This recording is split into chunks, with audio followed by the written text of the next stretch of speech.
Shabbat Shalom, everyone. It's always a pleasure to bring to you a little message about the week's Parsha. This week we read Parshat Vayigash, and there is a very emotional episode in which Jacob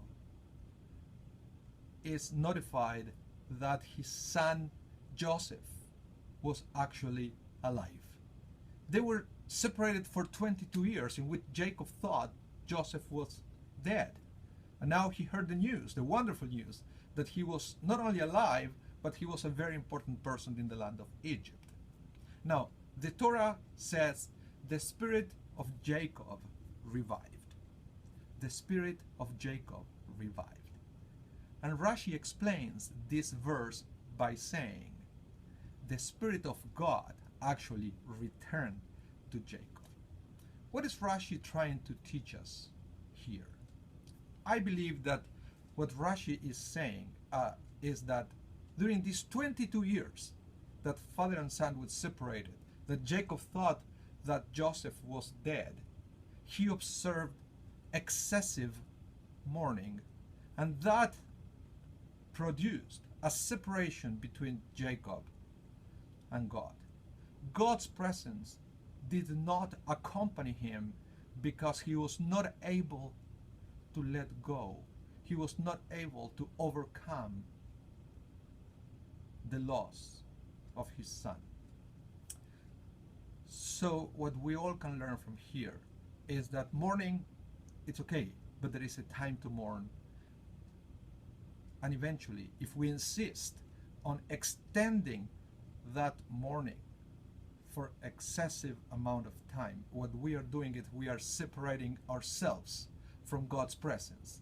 So what happened is extending the mourning excessively is not only physically wrong, because we harm ourselves physically, because it's bad for our health, we're also harming ourselves spiritually, because we are disconnecting ourselves from the divine presence, the same divine presence that is trying to reach you, to help you to overcome the loss, and to help you to keep moving forward towards your destiny and to become all what God created you to be.